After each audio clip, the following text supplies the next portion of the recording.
Background voice వచ్చి ఈరోజు పొద్దున మా మమ్మీ ఫోన్ చేసింది. ఫోన్ చేసి చూడబుద్ధి అవుతుంది షాప్ కాడికి రా అని అన్నది. సరే మమ్మీ వస్తున్నా అని చెప్పేసి ఇక నేను వచ్చిన. ఏమనుకున్నా అంటే మా అమ్మ పాపం నన్ను చూడక బుగులు పడుతుందేమో అని ఆత్రం మీద ఊరికొచ్చిన. ఈడికి వచ్చినాక మా మమ్మీ ఏమన్నదని అంటే ప్రమోషన్ చేయమ్మా షాప్ గురించి అంట. చూడు ఎట్లున్నదో.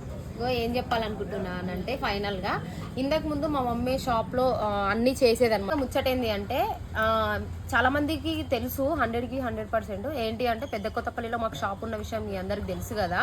అయితే ఇంతకు ముందు just fried rice egg noodles veg ఉండేదన్నమాట.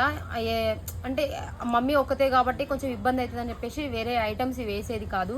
ఇప్పుడైతే ఒక మాస్టర్ను పెట్టేసుకున్నది. Egg fried rice, chicken fried rice, chicken noodles, egg noodles, అలాగే veg manchurian, egg manchurian, chicken manchurian కూడా డిఫరెంట్ ఐటమ్స్తో మళ్ళీ స్టార్ట్ చేసారనమాట షాపు. ఇంకా ఆలస్యం ఎందుకు, వచ్చి ఒకసారి టేస్ట్ చేయండి. ఇంకా ఇది ఎక్కడ ఉంటుందంటే కొంతమందికి రూట్ తెలియకపోవచ్చు, చాలామందికి తెలుసు, బట్ తెలియని వాళ్ళ కోసం రూట్ చెప్తున్నా. మనం కొల్లాపూర్ వెళ్ళే రూట్లో మజీద్ ఉంటుంది పెద్ద కొత్తపల్లిలో. మజీద్కి ఆపోజిట్లో సైలెంట్ ఫాస్ట్ ఫుడ్ సెంటర్ అని చెప్పేసి ఉంటుంది. అలాగే ఎలక్షన్లో నేను నామినేషన్ వేసినప్పుడు ఏ ఫోటో అయితే ఉందో అది కూడా ఉంది. సో ఇంకా ఆలస్యం ఎందుకు, వచ్చి తినండి. సో స్పైసీగా మంచూరియా వేయించుకున్నా, చాలా డేస్ అవుతుంది. ఇంకా ఏంటి అంటే నేను ఇది మా షాప్ అని నేను చెప్పట్లేదు.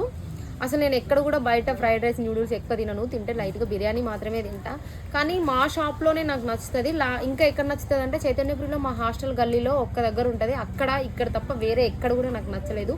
చాలా ప్లేస్లలో తిన్నా కానీ నాకు నచ్చలేదు టేస్ట్. అందుకే తినడమే మానేస్ట్. షాప్ కాడికి వచ్చినప్పుడు మాత్రం ఖచ్చితంగా ఫ్రైడ్ రైస్ తింటా.